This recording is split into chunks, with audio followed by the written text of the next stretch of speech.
the neurodivergent movement is kind of narrowed it down a little bit to we're talking about autism, ADHD, auditory processing, sensory sensitivity, depression, bipolar, anxiety, PTSD, really anything that you process and you internalize the world in a uniquely different way. So that's how you are conceptualizing yourself or the world around you, which would stem back and connect to gender identity, sexual orientation, personality, intellect. Like so much of it is connected back because it's your brain.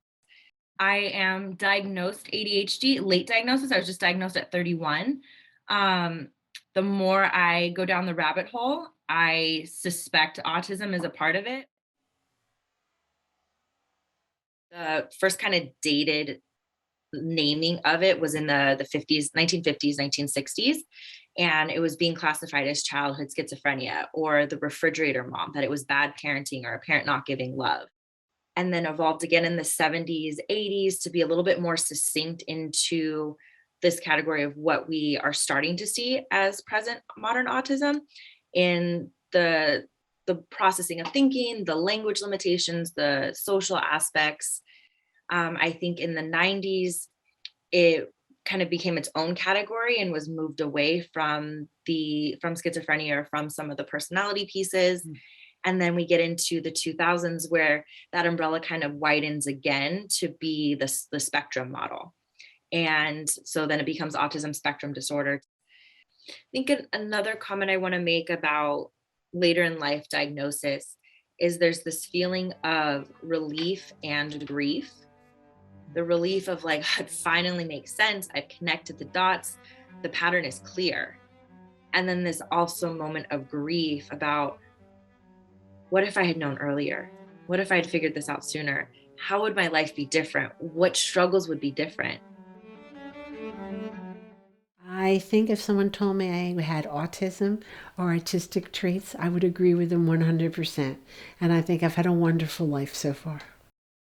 I got tested for my IQ when I was in high school because a lot of the teachers felt there was something wrong with me because I did not do well in math and the sciences.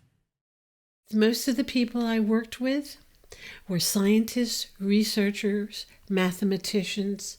They held patents and qualifications in some of the most renowned areas, but they needed to have myself or someone else show them how to deal with everyday problems. Being the mother of an autistic child, my son was diagnosed much later in his childhood. He was in high school. So when he was in grammar school, it was thought to be attention deficit. Teachers would complain about his odd behaviors. And the school kept kind of, especially in high school, like pushing it away. They didn't want to talk about it. They didn't want to, how many requests can you make for a child study team evaluation? And they go ignored.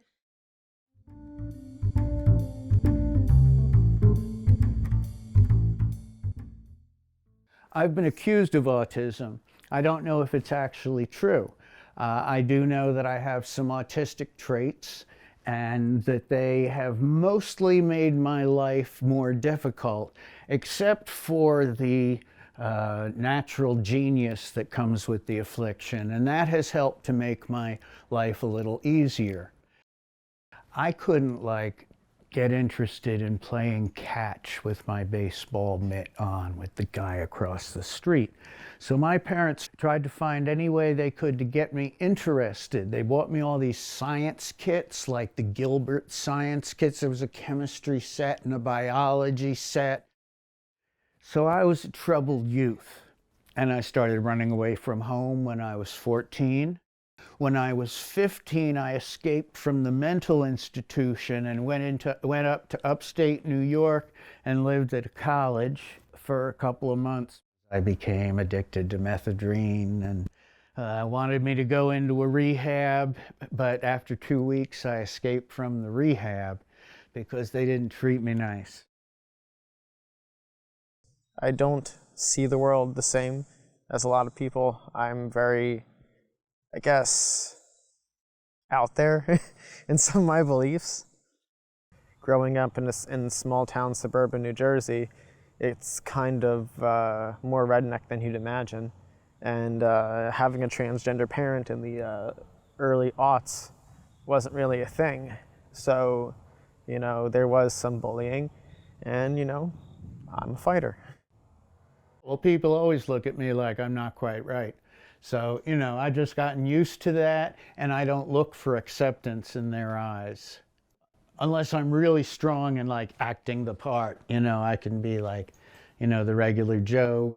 And it's because our imaginations are so active, it's very, very potent feelings. Like, especially you can put yourself back into those powerful emotional places very easily. Adult ones, for juvenile, like 3 adult arrests. I mean, it happens. It happens. You go to school with drugs on the bus. It happens. There's a lot of emotional abuse that neurodivergent people experience, a lot of reprimands, a lot of negative criticism, critique, and bullying that happens. And then that becomes your internal dialogue. And then those abusive things that were said to you, you now say to yourself. And we carry that language with us. And it shows up in a lot of different aspects of life. So even if someone didn't say those words to you in that moment, it can trigger that emotion, which triggers the repeating of that previous abuse, which keeps the trauma active. Feelings buried alive never die. Like, you can't just keep them down. You can't bury it. You know, our emotions need to be dealt with. They need to be brought out in the light. People who grow up without nurturing or without being able to rely on someone to be there when you're young is super important. And that shapes your personality. That shapes what you think of yourself.